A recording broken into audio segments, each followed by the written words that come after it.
Kumusta na kayo mga idol? Ayan, magluluto tayo ng bangus stick. Ayan, yung ating bangus, sinugasan natin yan at pinatulo natin sa ating strainer. Kumusta na mga idol? Bago natin umpisa ng pagluluto, baka makalambing naman ng isang subscribe mga idol dyan. Okay? At pakipindot na rin po yung ating notification bell para lagi pong updated tayo sa lahat ng aking simpleng lutuin mga idol. Ayan, ang gagawin natin idol dito ay inasinan natin yan ng bahagya diyan sa harap at likod. Ayan, binabaliktad-baliktad natin mga idol. Konting asin lang ang nilagay natin diyan at baka naman yan ay umalat ay maglalagay pa tayo ng tuyo diyan sa paggagawa ng ating sauce. Ayan na mga idol, halu-haluin lang natin yan para yung asin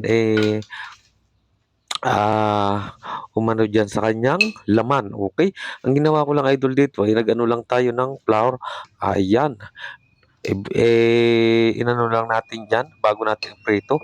Pinagulong-gulong lang natin dyan sa flour na yan para naman sa ganun pag prinito natin ay maganda-ganda naman ang dating yan. Pwede namang hindi lagyan ng flour yan mga idol.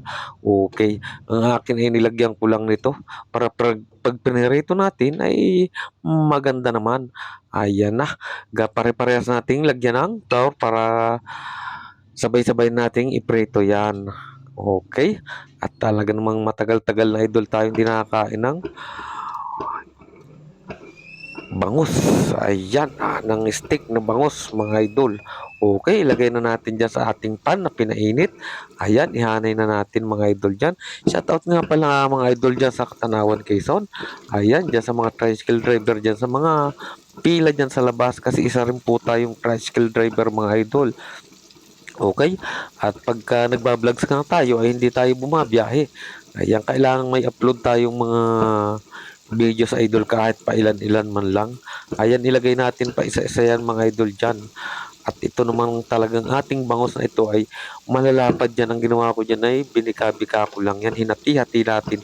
Kasi sobrang lalapad naman kanina yan. Pinutol natin na nasa tamang size lang mga idol. Okay.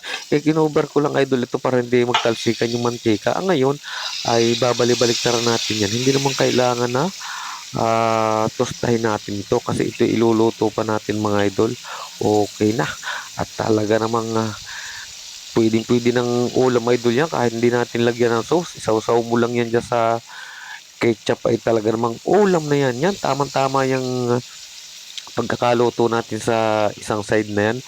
Ganon din sa kabila ang gagawin natin. Ayan, para balance ang pagkakaprito ng ating bangus. At i-cover natin ng may singaw para yan ay hindi tumalsik no sa ating mga dingding yung ating mantika. Okay na mga idol. At tanggalin na natin yan dito. Ilagay natin sa plate na may tissue paper. Ayan. Para yung mantika naman ay masipsip nung ating tissue paper na yan mga idol. Ayan.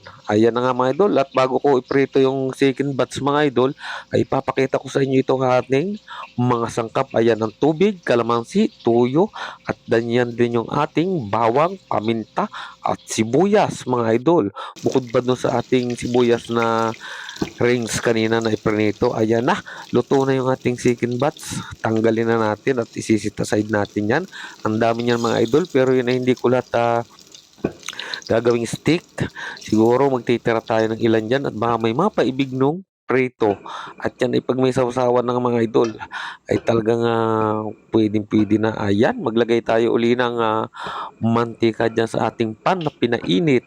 At ngayon ay siyempre magigisa na tayo dyan ng sibuyas at saka bawang. Yung bawang na yun at sibuyas ang laging magkasama mga idol. Okay na. At ito na nga, prito natin ng bahagya yung ating onion rings, yung rings na ginawa nating hiwa-hiwa. Ayan, hiniwa-hiwa natin ng pa-rings. At ay gagawin lang natin pang toppings. Ang maganda sana idol dyan ay yung white onion. Kaso lang idol, wala tayong white onion. Gabi na kung tayo lalabas pa, natatamad na tayo. At ang bawang na yan naman ay pinisa-pisa ko lang yan. Parang style pang adobo. Okay na mga idol yan. At yung bawang na yan, masarap din yung pag nakagat mo. At talagang yan ay kinakain ko rin idol. Ilagay natin yung ating sibuyas na hiniwa-hiwa. Ayan na, halo-haloin natin ng pagayon at papagarni. Ay kayo ba mga idol ay nakakain ng mga idol? Ay ito, nagluluto kasi Kuya Nelson, pinilagay ko na rin yung ating soy sauce. at napakabango ng mga idol nito. Siyempre 'pag hinalo-halo natin 'yan, kuluang-kuluan na yung ating soy sauce, ay siyempre isusunod na natin yung ating calamansi juice. Ayan, ilagay na natin yung ating calamansi juice mga idol. Yan ay 12 pesos ang calamansi idol yan. Mas maganda yung maraming calamansi. At halu-haluin lang natin idol yan. At siyempre maglalagay din tayo ng ground black pepper dyan mga idol.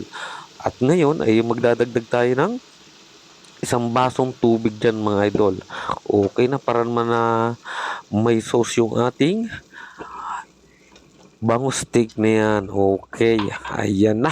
At talaga namang napakaganda na ng kulay idol at napakabango na. Pag kumulo yan, eh, siyempre ilalagay na rin natin yung ating pampalasa. Kaunti lang namang pampalasa yan at pangit naman ang sobra niyan mga idol. Okay na, yung tamang-tama lang. At ngayon, siyempre ilalagay na rin natin dyan yung sugar. Naglagay tayo ng sugar dyan, kaunti lang. At baka naman idol, maglasang minatamis yan. Hindi naman tayo gumagawa ng minatamis idol at ang ginagawa natin ay sauce ng ating bangus. Ayan, nung ating stick. Okay, idol. Ayan na. At ilagay na natin nga mga idol yan. At gaya na sinabi ko, hindi ko yan para ilahat dyan. At baka may mapagusto ng ating pritong bangus. Ayan, iba na pag nilagyan natin ng flour, para talagang siya ay may ano, maganda talaga para may latik-latik talaga idol siya. Okay na at talaga nakakatulong din yun kasi sa pagpapalapot ng ating sauce. Pag nilagyan natin ng flour, okay, pag pinagulong natin yan at isa-isahin natin yung mga idol, ayan na. At hindi natin nga inilahat yan. Nagtira tayo ng pangsawasaw dyan sa UFC ketchup o kaya sa kalamansi na may kaunting toyo. Ayan at may siling maanghang. Napakasarap. At ito na nga idol, balibalik na rin natin para yung kabilang side ay maka-absorb din ng sauce. At yan ay sa ilang sandali idol ay malapit ng maluto yung ating bangus steak na yan mga idol. Ayan na, nilagay na natin yung ating mga rings na sibuyas, onion rings mga idol. Okay na. At luto na nga idol yan. Okay, pan-toppings lang naman yan. At yan ay kakain na naman tayo. Thank you for watching mga idol. At luto na yung ating bangus stick mga idol. Ayan na.